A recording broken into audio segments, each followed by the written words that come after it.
Good morning, Kuya! It's 5:21 in the morning, February 24, 2017.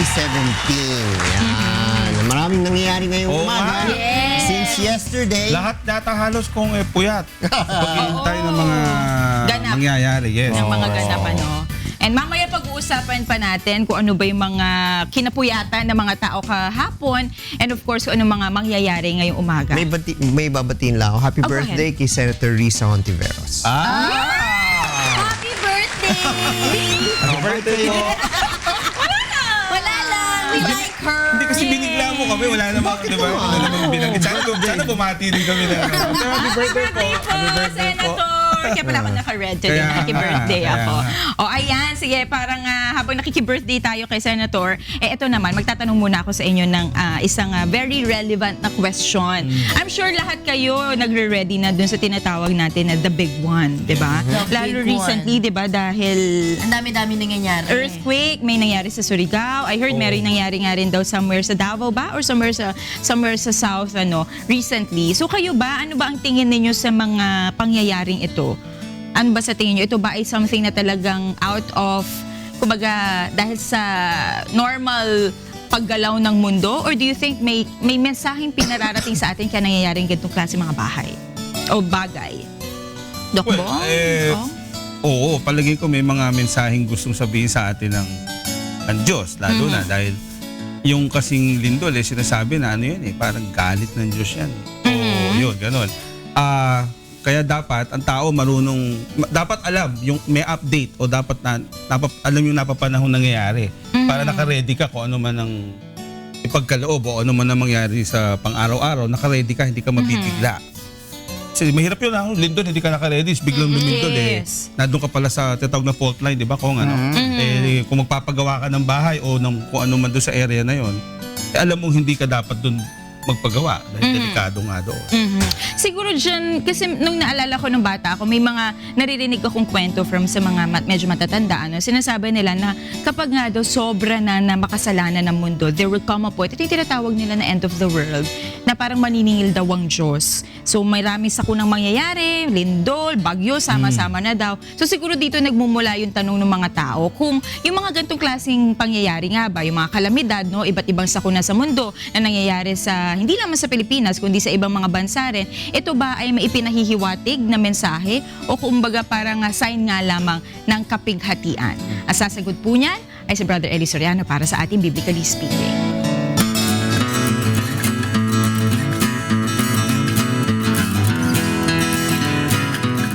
Alam nyo, ang pagdating ng natural calamities, wala pong ibang makagagawa ng lindol, bagyo, at kung ano-ano pang mga natural phenomenon maliban sa Diyos. It is within God's hands and control. Gaya halimbawa ng lindol, ang Diyos po ang nagpapalindol. Gaya nung mababasa natin sa 9:5 ng Job. Basahin po natin ang talata. Pakinggan niyo po.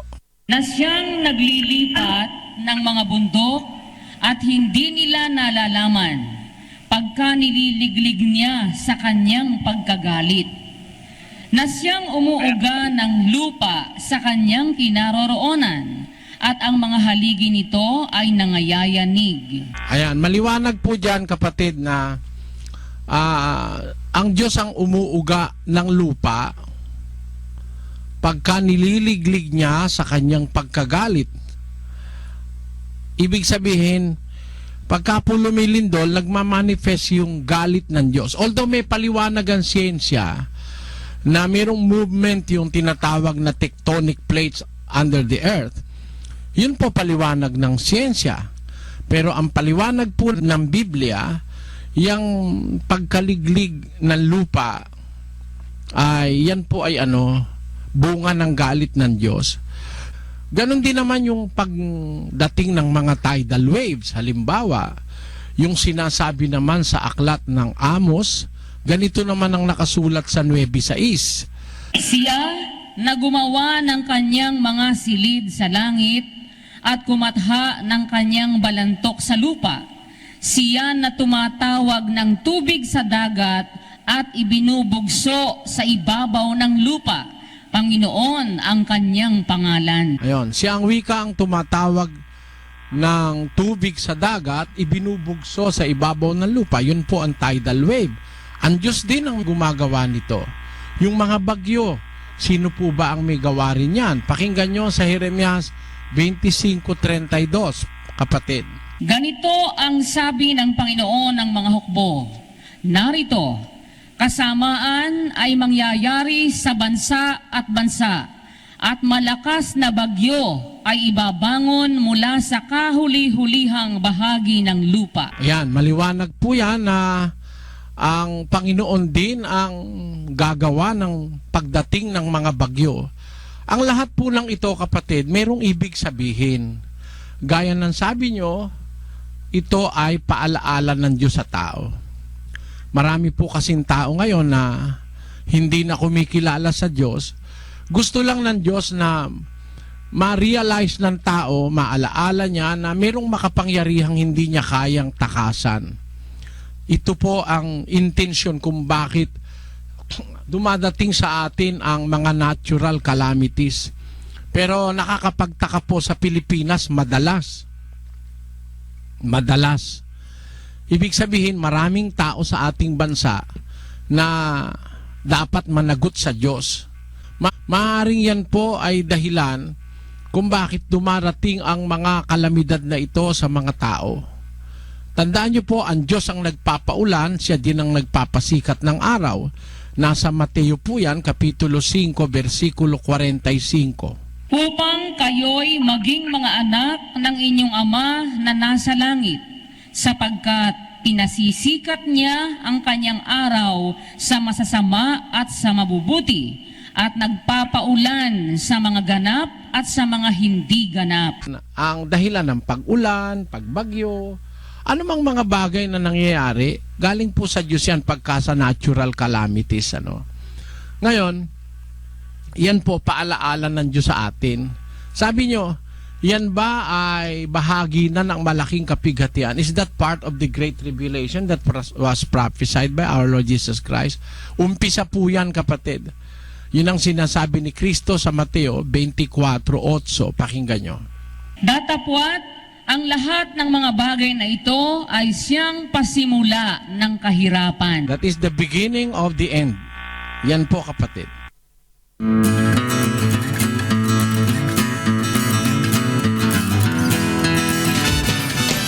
Yun naman pala, no? Kung ang pagbabasihan talaga natin, of course, is ang Bible, ang explanation is talagang minsan mensahe ito ng Panginoon sa atin. Yung mga sakuna, tulad nga na lindol, bagyo. Kasi if you come to think of it, talagang siya naman talaga ang nagka-create ng ganitong mga klaseng bagay. So siguro, I guess the message na lang is we should always be ready, no? At lagi tayong maging mabuti, kumuha ng mga mabuti para kaano man ang mangyari sa mga sakunang to, we're always ready, diba? Kaya maraming salamat po kay Brother Eli Soriano para sa ating naging Biblically Speaking ngayong umaga. At ngayon naman, Hanapin natin. Nasaan yung isang kasambahay po natin na ngayon ay nasa labas? Nasaan si Rina? Good morning, Rina. Hi Kong! Good morning sa inyo dyan. Nandito tayo ngayon sa Daljoy Gallery and Museum na patatagpuan sa Pasig City. Sa mga kids at heart dyan ay pwede kayong bumisita dito dahil nagagandahan nga yung mga dolls nila dito iba't iba. Pero bago ang lahat, trivia muna tayo dahil alam nyo ba ang dolls noong unang kapanahunan ay gawa sa mga matitigas na materyales katulad na lamang ng clay, ng stone, ng bones. Meron din silang gawa dyan sa ivory. At yung modern na dolls naman na gawa sa Germany, yun na yung mga malalambot na dolls. Alam nyo ba, nakita ko yung mga dolls na sumisimbolo sa bawat isa sa atin. Katulad ni Kikay, nandito si Jasmine, saka nandito yung kanyang yaya doll. O, diba, napakaganda. Si Jasmine kasi yung nirepresent ni diba, ni Kikay nung tayo'y nag-flashback dati. Tapos, meron din akong doll dito, si Ariel. Ayan. Tapos nandito rin si Angel tsaka si Monica. Ayan. Si Alice in Wonderland tsaka si Belle. Yan yung kanilang doll. Tapos meron din tayo mga sports dito katulad ni Manny Pacquiao tsaka ni Neymar. Ayan. Meron din tayo dito si Doc Bong. Hindi mawawala. Nandito rin ang ating doktor. Meron tayong Maleficent at meron tayong chef. Pero higit sa lahat, hindi mawawala si Kong Erin. Ayan, naka-Filipiniana si Kong Erin. Pero aside from that, meron ka pang isang doll dito. Kong Erin, napakalaki! Hindi, joke lang yan, Kong. Pero dito nga, makikita natin yung iba't ibang mga klase ng dolls. At mamaya, kakausapin nga natin dito yung owner. At meron silang setup dito ng dolls in commemory of the EDSA Revolution. Mamaya makikita natin yan. Pupuntahan natin dun sa kanilang kabilang warehouse. For the meantime, balik sa inyo dyan sa bahay ni Kuya. Maraming salamat, Rina. Ikaw, Okay na yung nakabarong Pero nung lumaki, hindi naman ako kalbo, Yun daw yung magiging future ko. Fearless forecast. Future. Hindi, makapal-kapal yan. Anyway, maraming salamat, Rina. At babalikan po namin ikaw dyan sa Doll Museum. Doll Museum. 5:32 in the morning. Oras na para sa ating Marbilang. quick meal.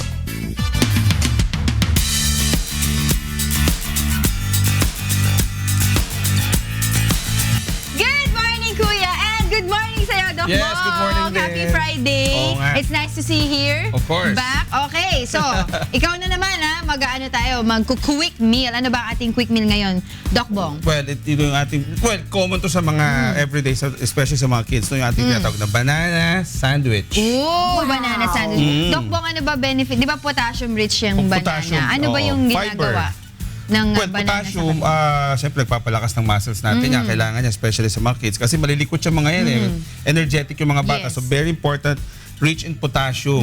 Ang kanilang kinakain. And of course, fiber. Oo. Yung pag-lower ng cholesterol, pwede ba yun? Sa Oh yes, of blood. course. Oo. Kasi may balance na nagagawa ang potassium para bumaba ang cholesterol natin. Yun naman pala. Oo. O siya, sige Doc, umpisahan mo na. Ano ba kailangan natin gawin sa ating banana sandwich? Ano ba yung ingredients? Pero palagay ko may banana yan. Of course, banana, yung ating Star of bread. the show, Of course, diba? yung star of the show, banana. Plus, of course, yung ating butter.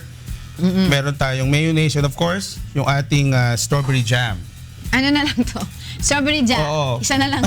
Strawberry. jam. Oh, ayan. Okay, sige, simulan na natin. Paano ba ginagawa itong banana sandwich in 3, 2, 1, action! Ayan. Of course, ang ating banana, may dalawa tayong piraso. Slice lang natin. yan, maliliit. Ayan. Thinly sliced And then, i-ready na natin yung ating bread. Yung sliced bread natin, lagyan natin ng cream cheese.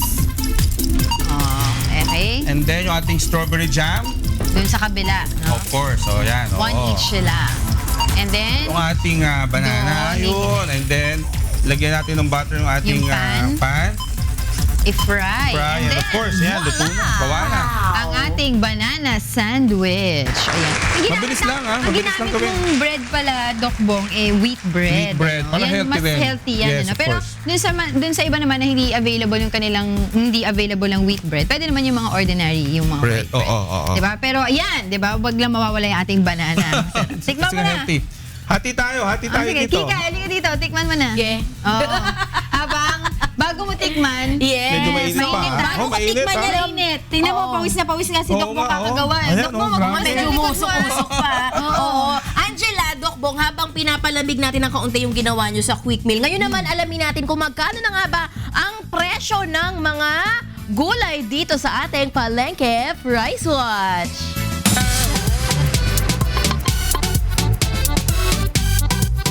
Good morning, Kuya, at good morning sa inyong lahat, mga kasangbahay. Ako po si Kikay at nagbabalik ako dito sa napakaganda at napakalawak at napakalinis na Santa Ana Public Market. Dito po yan sa Pedro Hill Street, Santa Ana, Manila, upang ihatid sa inyo kung magkano na nga ba ang presyo ng ating mga sangkap na kakailanganin sa paggawa ng kare-kare.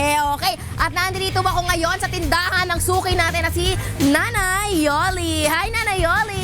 O ito mga kasangbahay, ang bulaklak po ng saging ngayon ay pabalak sa presyong 10 piso lamang per pack. Ang presyo po ng ating pechay ay nagtaas. Dati po itong 5 piso lamang, ngayon po 10 piso na po siya per tali. Ang ating sitaw o string bean sa Ingles ay pabalak po sa presyong 10 pesos per tali.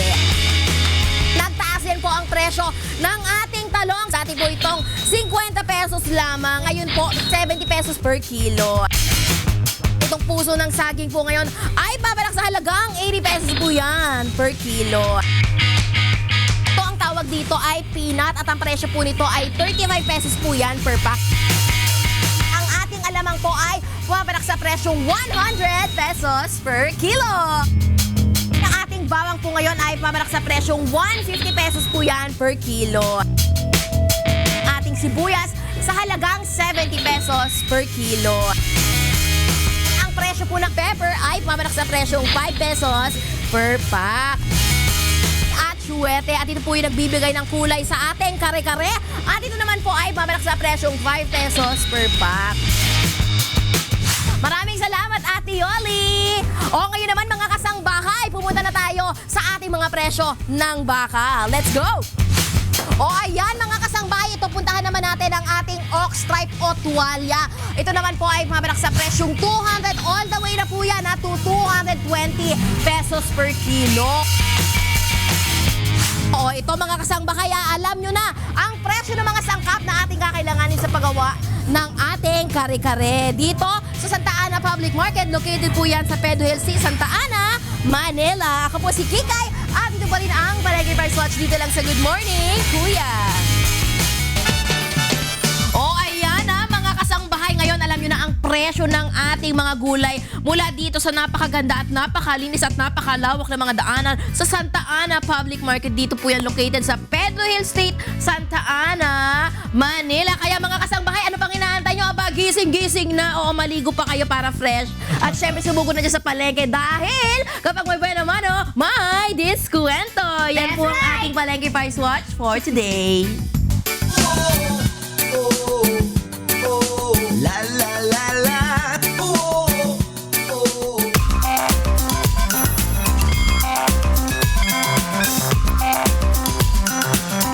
February 24, 5:39 in the morning. Sa pagkakataong ito, bigyan natin ng daan ang mga katanungan ng ating mga kasambahay dito sa Inkonsulta Mo. Right, Monica? That's right, Kong Erin. And of course, ito na, meron na tayong mga, excuse me po, meron na po tayong mga tanong na nakalap mula sa ating mga kasambahay. Unahin na po natin ang question na medical, no? And this one is from Michael Olis ng Caloocan City. Doc Bong, Yes. para sa iyo to.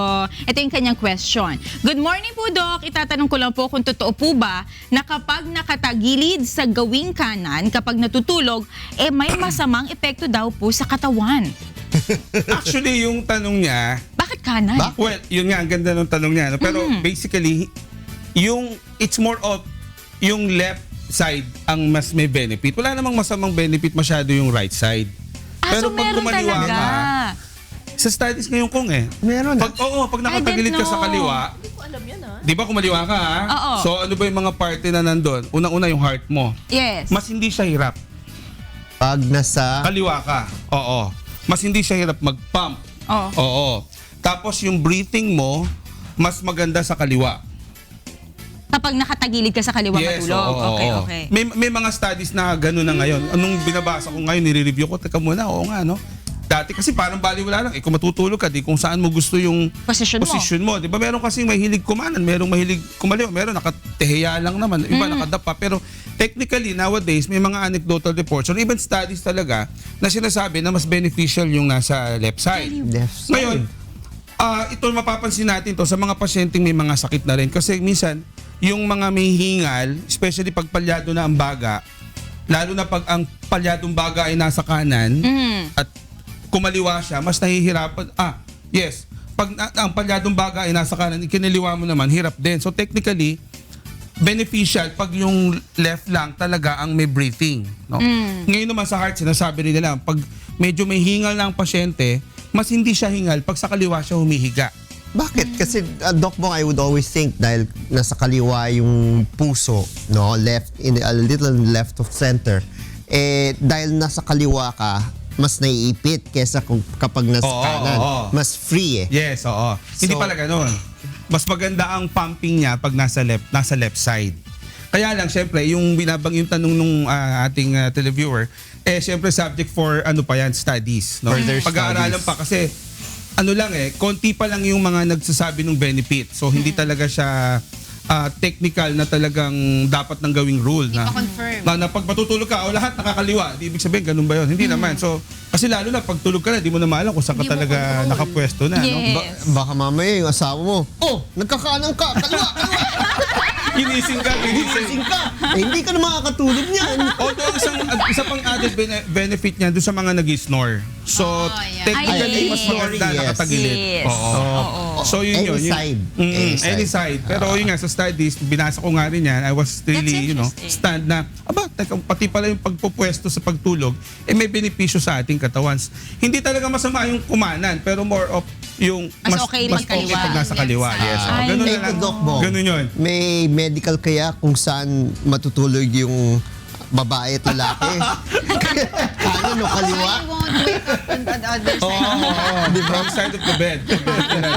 Gusto Wala ko pa. yan. Palagay ko sa mga susunod na pag baka meron na yan Baka kung saan meron talaga yan. tayo dapat pupwesto. Di ba? Yung lalaki o babae. Oo, Ikaw para- ba? Saan ka ba nakapwesto? Sa sahig ang mga lalaki. Kung dito na sa ulo, Okay. nasa kanan ako eh. Kanan. O, ako din Ako kanan. din kanan. Ako kanan. Ako kanan din Oo. ako.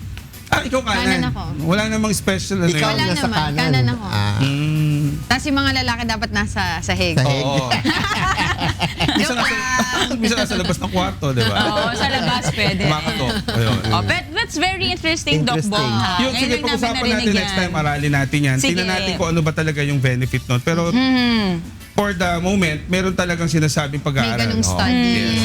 Okay. So, ayun naman pala. Sige, Michael, siguro mas mainam na lang na kumaliwa ka na muna. Huwag ka muna kumanan. Dahil Huwag makaliwa. Huwag kumaliwa, hindi mangaliwa. Oo, magkaiba yun. yes. Lalo na kung Magkaiba married ka, huwag Huwag mangaliwa. mangaliwa. Kaliwa lang ang tulog. Yun. Yun. Kaya maraming salamat, Doc Bong. At yan naman, Kong Erin, ito ang para sa iyo. This one is from Ana Castro. Siya po ay 77 years old mula sa Dasmariñas, Cavite. Ito yung kanyang question. May ipinaman ng lote sa akin ang mama ko, pero nakapangalan pa rin po sa kanya. Patay na po ang mama ko. Gusto ko sana mailipat sa pangalan ko. Dapat po ba ako pumunta sa probinsya kung saan naroroon ang lupang pinamana sa akin para asikasuhin ang paglilipat ng pangalan? Ano-ano po ba ang mga requirements at documents na kakailanganin ko? Maraming salamat po. Well, hindi necessarily na kailangan pumunta ka doon, no? Ang kailangan malaman muna natin kung titulado yung lupa. No? Kung titulado ang lupa, then of course, at least wala na tayong problema na hahanapin na kailangan patunayan na yung lupa ay sa kanya. Ngayon, ang kailangan mong bayaran dito would be you can either pay it in the province where the property is located or even here sa head office, no? First of all, you pay the taxes, no? Since patay na yung mami mo, kailangan mabayaran mo yung estate tax, no? Na para ma-transfer yung lupa. Ngayon, kung mabayaran po yung mga taxes na kailangan, mag-i-issue ngayon ng certificate authority to register, no? Certification to register property. So, dahil yan ang hahanapin ng Register of Deeds, no? Na may go signal ng BIR na nabayaran mo yung mga taxes para malipat na yung lupa sa pangalan mo. So, yung mangyayaring paglilipat ng titulo, yan po ay sa Register of Deeds ng probinsya kung saan nandun yung lupa. No? So, yung payment of taxes can be in the BIR here sa head office or kung saan may BIR office sa probinsya kung nasaan yung lupa. So, ganun po yun. Okay. Pero kung what if meron siyang in absence of last will, no?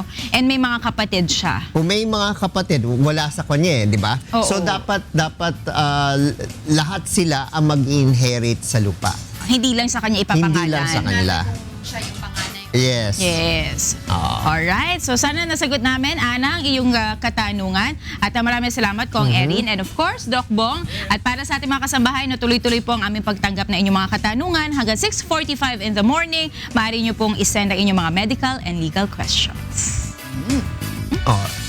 At ayan, maaari pala kayong mag-text or tumawag sa mga sumusunod na numero na ipapakita po namin sa inyong mga TV screens. Yan. 0244262256 or 0244262257. Para naman po sa mga Globe subscribers, 0995-5823762 at sa Sun naman 0932-947-5386. Maaari din po kayo mag-send ng message sa aming Facebook account www.facebook.com/goodmorningkuya. I-type lamang po ang inyong pangalan, edad, lokasyon, and syempre huwag kakalimutan ang inyong katanungan.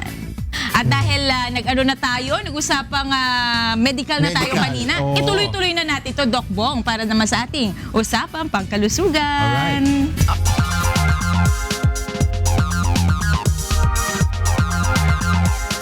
Maganda to. Doki, ano bang topic mo? Ayan, actually maganda yung topic natin. Tungkol sa kidneys.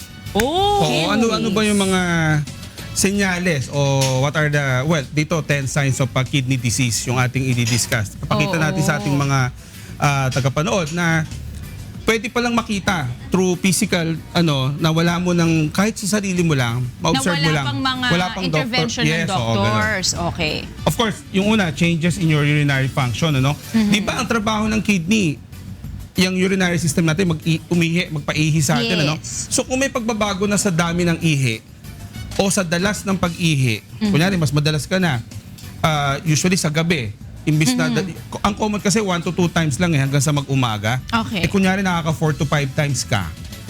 Tapos bangon ka ng bangon. So technically, hindi na normal yon. Yes. So mas madalas nang naglalabas ng ihi ang kidney. So that there's problem there. I mean, tingnan natin, baka mamaya meron na nagde-develop na diabetes or mga sa lalaki baka may prostate problem na naapektuhan ang kidneys or even infection.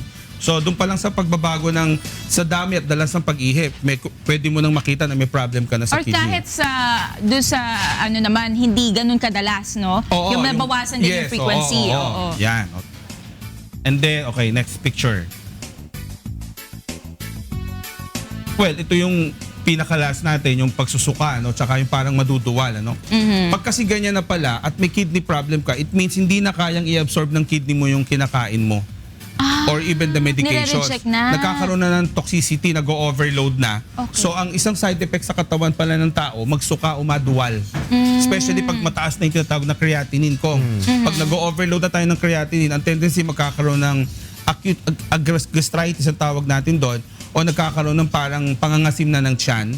And then of course, magsusuka ang pasyente o parang maduduwal. Ano yung creatinine? Yung creatinine kong, yun yung dumi na pinuproduce ng kidney natin at inilalabas natin every now and then. Ano?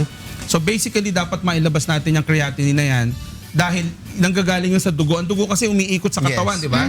Pag daan sa kidney niyan, sasalain ng kidney, filter, yes. Filter. Yung ipifilter niyang dumi, yung creatinine, dapat may certain amount siya na nai-release natin every day.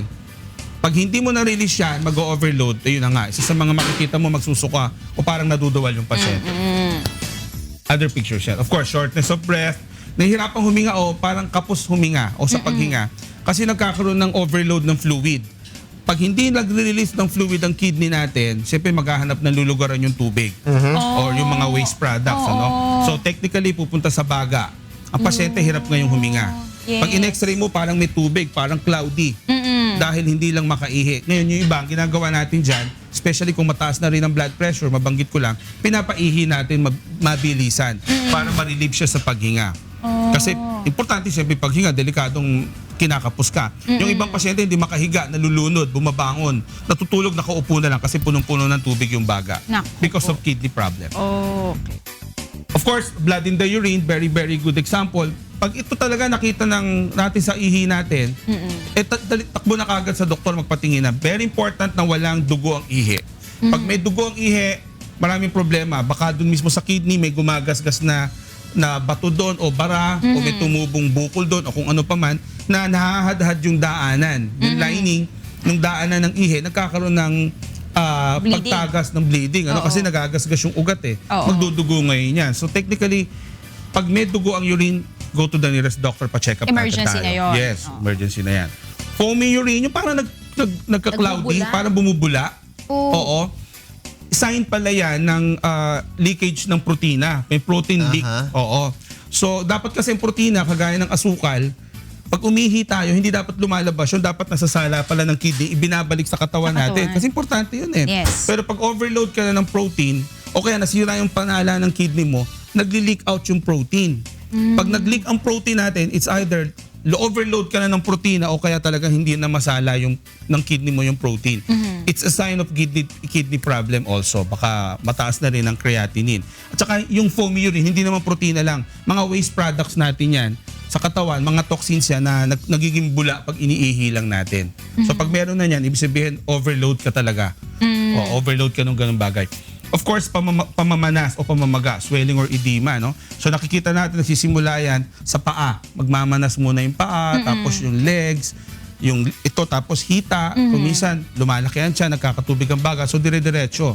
So ibig sabihin nun, hindi nga mapalabas ng kidney mo yung overload na fluid. Kung hindi ka man overload, so ano lang talaga, naglilik lang, hindi lang talaga nakakalabas. So napupuno, parang napupuno lang yung pasyente. So yung manas, isang bad sign din ng kidney disease yan. Meron pa ba? Ayan, extreme fatigue. Yung madaling mapagod, yung madaling mahapo sa Tagalog, kasi ang kidney pala, gumagawa to nung hormone na erythropoietin. Yung salitang erythropoietin, part yan ng dugo natin, ang pula ng dugo. No? So technically, pag mababa ka sa erythropoietin, mababa rin halos yung hemoglobin mo, yung pula ng dugo. Pag mababa ang pula ng dugo, di ba, naman ng dugo, nutrients, saka oxygen. Madali kang mahapo, namumutla ang pasyente, tutulog-tulog, konting trabaho lang, nanlalata na. So these are, pag gano'n na napapansin mo sa pasyente, sa kasama mo, o parang namumutla na siya, isipin mo may problema, baka nga kidney problem din yan. So ang kulay ng dugo niyan, Doc, hindi ganun ka bloody, yung red na talaga nakikita natin. Oo, pwedeng gano'n, pwedeng mas parang malabnaw siya. Pero technically, may mga blood test tayong dapat ipagawa para makita talaga. yes. Oo, makita talaga yan. So kasama dun sa anemia, dun sa pagbaba ng pula ng dugo, syempre, nahihilo. Tapos hindi ka makakonsentrate kasi nga wala kang good blood flow, especially sa brain. Pag mababa na kasi ang blood supply natin, syempre konti ang nagsusupply sa lahat ng parte ng katawan, especially sa brain, sa heart, sa lungs, sa extremities natin. Nanlalamig yan. Mismo mamaya, pakita natin yung picture. So, technically, marami kang mapapansin na which might lead to kidney disease. Pwede mong isipin na kidney problem yan.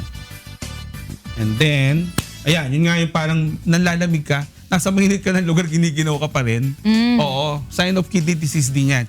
Of course, titignan mo ibang bagay, pero kasi nga pinag-uusapan natin ngayon yung size of kidney problem. So isa sa mga pwedeng palatandaan yung madali kang ginawin. Oo.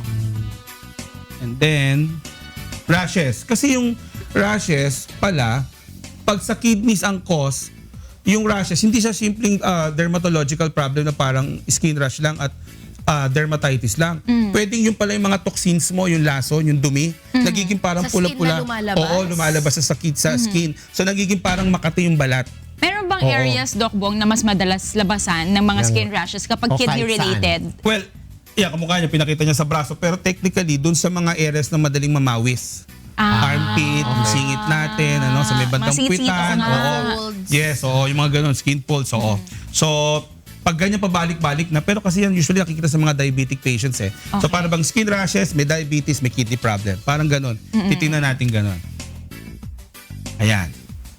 So I think yun na yung yung kanina kasi nahuli na yung nausea and yes. vomiting, napakita na natin.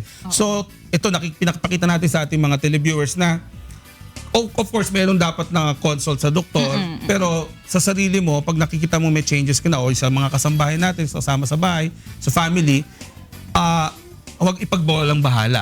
Patingnan ka agad kasi these are changes na hindi common, hindi pangkaraniwan. Pero kung biglang nawawala naman, nag-improve. Pero once na bumalik, mas lalong dapat na tingnan natin mabuti. Baka nga mamaya kidney problem. Dok, Kung napaka-importante ng kidney. Kidney ba yung binibenta nila sa black market? Yes. Oo, mapag-usapan natin. Oo. Usong-uso dati yan. Pero nowadays mukhang wala na yata masyadong Wala na, balita wala tungkol na. Di doon. ba nakakamatay yun? Nag-donate ka ng body part? Hindi, meron ka May naman isa dalawa pa. eh. Oo, may isa pa. Kung properly na properly na tinanggal at meron kang mga gamot na ibibigay. So, kumbaga hindi hausyaw o hindi masama yung pagkakatanggal, hindi naman delikado. Pero kunyari right then and there, surgically tinanggal yan, talagang pwedeng madisgrasya. Pero tama si kung dalawa naman yung kidneys kung in good faith ka naman at kailangan talaga ng... Gallbladder, isa lang, no? Yes, yung abdo natin isa lang. Pero kidneys dalawa. Kidney dalawa. Pero kaya ginawan dalawa yan kasi kailangan talaga dalawa yan. Yes, yun kasi yung sinasabi nila. Oo. Although parang reserve lang kung sakali masira man yung isa. Pero Meron ka pa technically, isa. Ginawa talaga ng Diyos yun na talagang dalawa. Yes. Okay. Thank you, Maraming Doc. salamat, You learned a Doc lot Bong. today. Thank you so much. Papakinggan namin yung next research mo tungkol sa kaliwa to Ay, gusto ko yan. Next week. Yes, Oo. interesting Sige, yan. sige. Kamustahin natin ang ating mga kasamahan sa huntahan kay Attorney G, kay Beth at kay Jokas.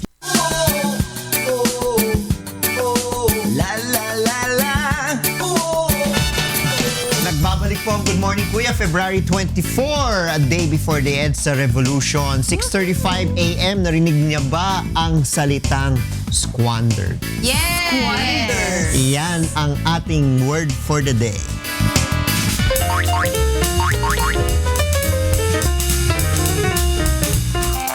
Word for the day. Squander. Verb. To fail, to take advantage or lose the chance or opportunity. Example sentence. The basketball team squandered their chance to win the game and make it to the championship. In Tagalog, masayang o sayangin. Wonder. The Bureau of Customs and the Judiciary Judiciary, yes. squandered their twice-to-beat advantage in the UNTV Cup. Yes. Yan. Squander. Pero pwede rin yan kung di ba dun sa yung ibang ginagamit din yan. Kasi mabasa ko rin minsan sa Yes. newspaper yan, yung, kunyari yung mga politics na na-accuse nung nag-squander sila ng funds, di ba, sa kanilang local government Parang units. Pwede yan, nagwaldas. parang ganun. Pwede rin Ubus yun ng eh. pera. Pwede rin yun. Oo. Diba? Ako, now that I'm earning my own money, I try as much not to squander. Squander. In order not to Yes. jeopardize my future. Thank you very much. Your savings. Yeah, try to save as Tama, much. tama. Sige Yun, na nga, squander. nagugutom na tayo. Akala ko squander ka rin eh.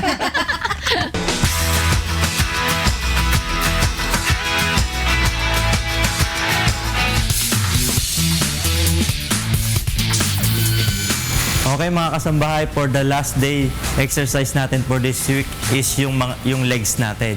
Ngayon, ang unang exercise is leg press. Ito si Coach Jimmy, dinidemo niya ngayon yung leg press natin. More on quadriceps naman siya.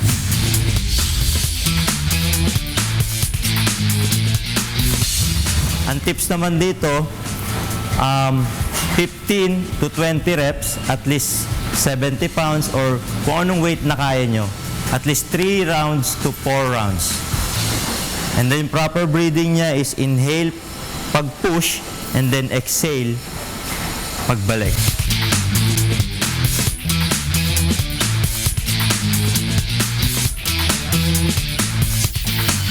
Okay, second exercise natin para sa legs is leg extension. Ngayon, pinapakita ni Coach Jimmy ang leg extension, and then ang workout nito is yung quadriceps natin.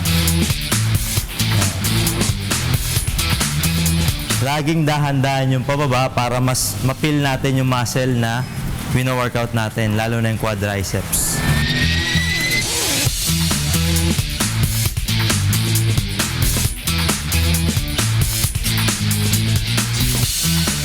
Okay, last exercise natin para sa legs. Ngayon naman tuturo ko sa inyo yung leg curl.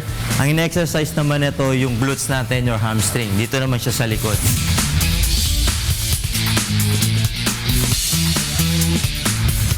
Ang difference kanina, quadriceps, ngayon naman dito naman siya sa likod. Papakita ni Coach Jimmy kung paano niya i-workout ang kanyang hamstring. Go! Okay. Ang breathing is inhale pataas and then exhale pababa.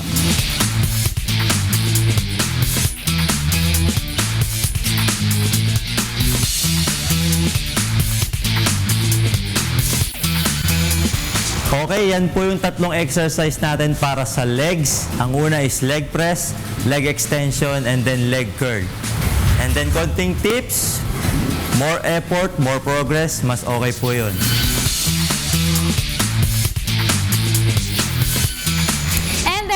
mga kasambahay, sana may natutunan kayo sa ating 1-week workout dito sa Alpha 53 Gym sa Mandaluyong City. Pero i-review muna natin yung mga binigay nating workout sa kanila. Nung Monday, Nung Monday, nag-chest workout tayo. And then Tuesday, nag-back. Wednesday, shoulder. Fourth day is arms. And then Friday is legs. ayan, napakadali yung mga workout na binigay sa atin ni Coach Wendell. Of course, invite them to visit Alpha 53 Gym, Coach. Invite ko po kayo dito sa Alpha 53 Gym. Dito po sa Mandaluyong.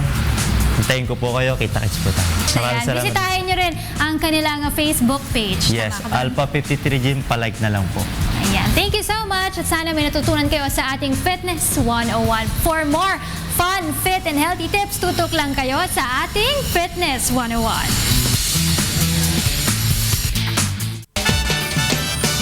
Ayan, 1 week na yan na. Sana may natutunan kayo dun sa ating Fitness 101 from our chest, to our shoulder, to our back, to our arms, and then to our leg workout. Bago kayo pig out weekends, no? Pwede kayong mag-workout muna at bago kayo kumain ng marami. At nandito pa rin tayo ngayon sa Daljoy Museum and Gallery sa may Pasig City. Makakausap naman natin ang owner na si Miss Stella Tejada D. Good morning, ma'am!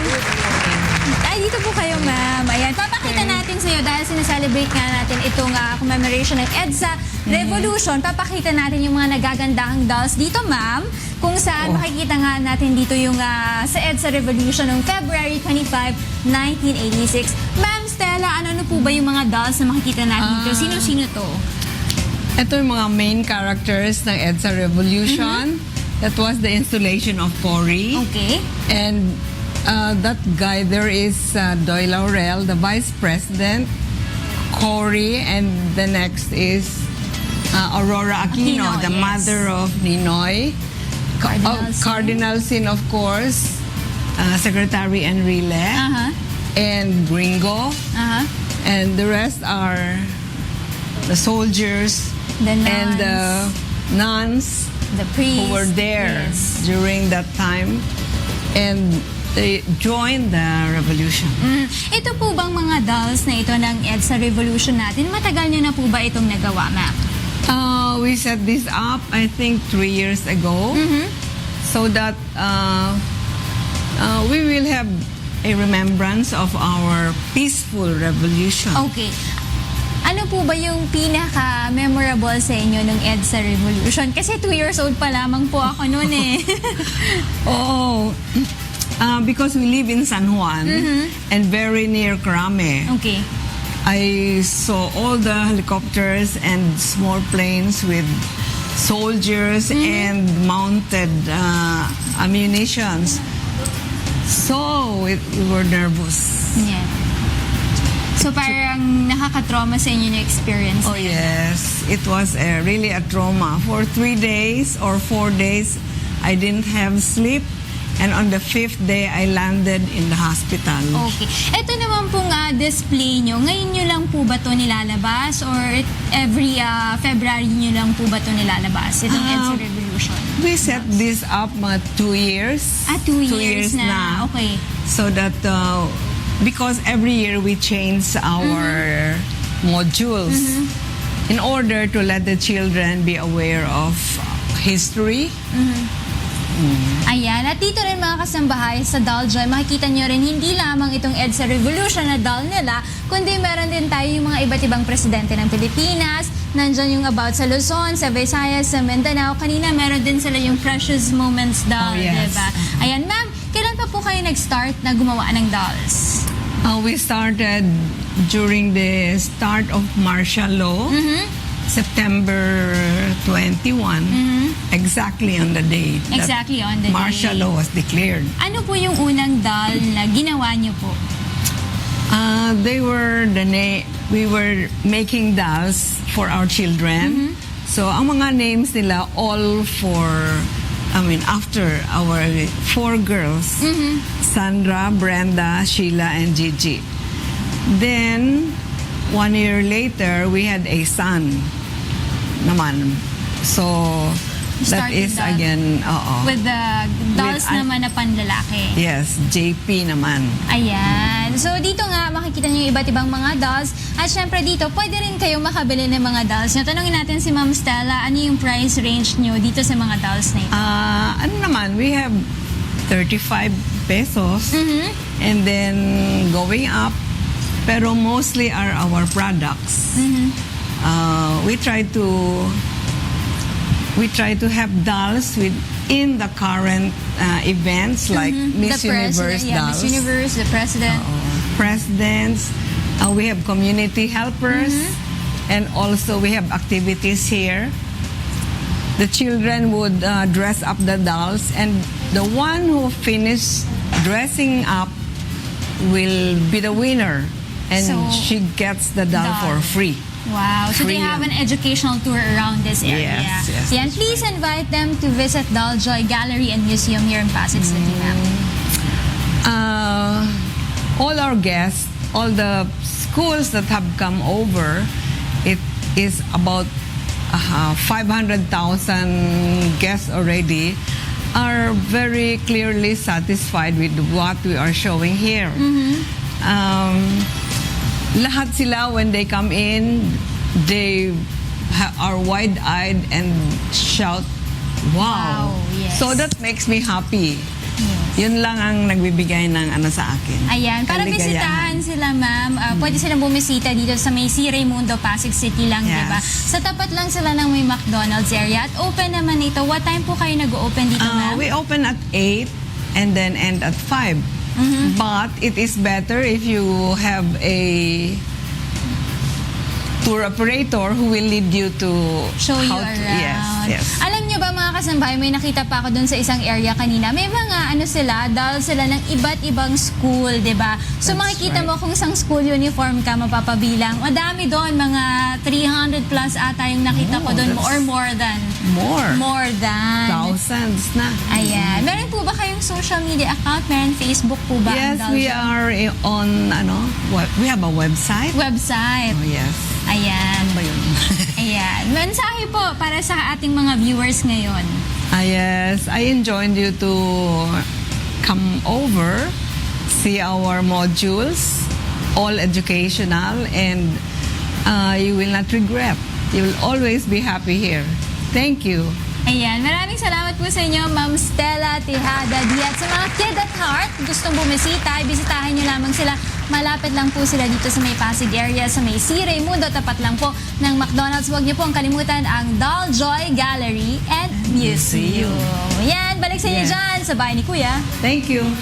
Maraming salamat, Rina, sa Daljoy Museum sa Pasig City. Of course, interesting nga dahil EDSA ngayon, kaya pinakita nga yung EDSA celebration nung February 25, 1986.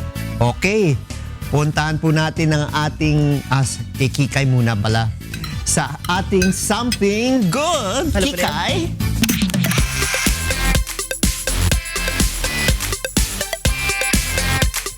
Pagkatapos natin kumain ng Maingay. kailangan meron ka ng energy para mamalengke. Kaya alamin natin, Masayahin. Noong ako'y bata pa. Ngunit higit sa lahat, mapagmahal. Ang nag-iisang kikay ng bahay ni Kuya, si Erica Maris Endriga Honrado. Bata pa lamang ay bungis-ngis na, kaya naman hindi malabong maging ganito siya nang lumaki. Siyempre, nandito po ako upang ihatid sa inyo kung magkano na nga ba ang ating mga pangunahing bilihin, siyempre, sa palengke. Mahilig man siyang tumawad sa palengke, ay hindi naman matatawaran ang kanyang pagmamahal, lalo na sa kanyang pamilya.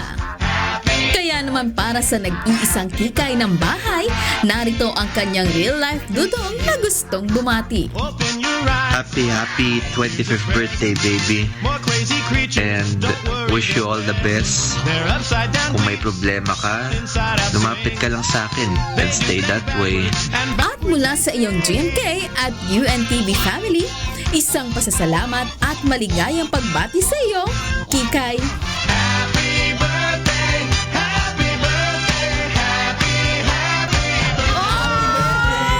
Oh, now I'm gonna cry, no? Kunyari ko pa, kayo pa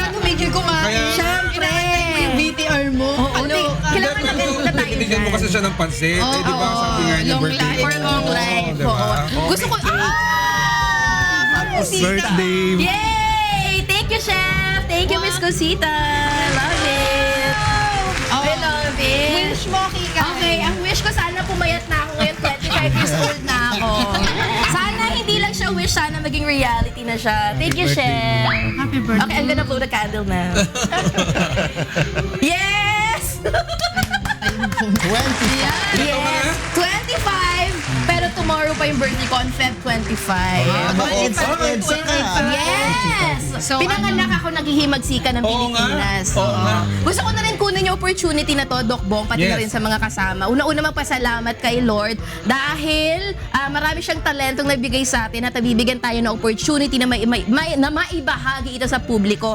Syempre sa tulong nila Kuya Daniel, nila Sir Jerry, nila Ma'am Nina, at syempre ni Ate Ruth. At syempre pati na rin yung ating mga buong UNTV family, ano, sila Direk Lito, si Ate She, thank you for everything, for the patience, for the understanding, I love you.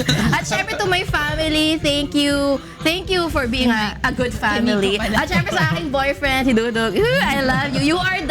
You are my light in a world full of darkness. Pinaganda ko yun! Pinag-aral mo? Sinulat ko yan. Nabasa ko sa isang pocketbook. Oo. Tsaka syempre gusto ko din magpasalamat sa lahat ng aking mga nakakasalimuha, mga nakikilala at mga sumusuporta kay Kikay. At syempre ang Palengke Pies Watch Team. Thank you! Yung Mother's Club mo. Yes, yung Mother's Club. Oo, ipanalangin nyo sana pumayat na ako. Magkikita ba kayo ni Dodo ngayon? O bukas? Kailan kayo? Magkikita kayo mamaya. Magkikita rin kami tomorrow. May binubulong sa Day off kanya. siya ngayon, day off. Sige, day off ka ngayon. Duty ako mamaya. Thank you. Okay, happy birthday, Kikay. Puntaan po natin ang ating mga kasamaan, si Attorney G, Beth at Joka sa Huntahan. Hi, Kong! Yes, good morning. Nabalitaan niyo Nabalitaan ba yung pinangalanan ng Secretary Aguirre? Jambi. Jambi. Jambi. Pero hindi na active sa Liberal Party eh. As a matter of fact, noong 2010, she ran for president independent. Tapos noong 2013, kasama siya sa listahan, slate. Pero 2016, wala na. Ayun, pero but has she resigned or is she still an inactive member of the LP? She was never active eh. Parang sinama lang sa listahan nung, it was a coalition slate, remember, nung 2013. Tsaka si Congresswoman Len Alonte ng Binyan Laguna. Kasi si Grace was also a member of the coalition slate at that time. Yes, correct. Kaya you cannot say she's really a member of LP. Pero siyempre, Kong, ang pinaka-importanting mangyayari sa araw na ito ay hindi naman yung pag-aresto kay Senator Laila de Lima, Yes. kung hindi ang pag-celebrate ng birthday ni Kika. Happy birthday, Kika. Birthday, Kika! Nakita ko pa siya kanina, hindi ko pa nabate personally. Happy birthday talaga. Happy birthday, Kika. Thank you. I love you. Saan ba tayo kakain, Kika? Sa Rockwell na banda tayo? Rockwell na ba? Oo, sa Rockwell tayo kasama si Atty. G. Doon tayo Mamamalengke. mga grocery. For a change, hindi tayo mamamalengke mamaya. Si Mami mo din pala eh. Mabilisan. Bigla ba naman ako'y namimili. Kami ni Mrs. namimili kami doon sa namamalengke kami. Bigla may kumalabit sa akin tapos nakipagkamay. Tiningnan ko, sabi ko napakaganda, batang-bata. Nanay po ako ni Kikay. Anak mo daw, Kikay? Nanay po ako ni Kikay. Atty. G, nagmana sa akin yung nanay ko kung bakit siya maganda. Hi, Mother! Tapos sabi naman ni Tito Joe kanina dito, parang... Kamukha mo daw yung daddy mo. Parang anak ni Kikay si nanay niya. Oo nga. Oo, si mami niya. Kaya nga magkamukha sila. Yeah, very Ganyan beautiful. talaga, daw sa no? kanya. History repeats itself. Very beautiful. Ay, naku naman. Thank you! Happy birthday. Happy birthday. Pero ang birthday mo talaga, bukas talaga, di ba? Yes, Feb 25. Edsa nga, Edsa. 25 on 25. Yes, turning 25 on Feb 25. Wow.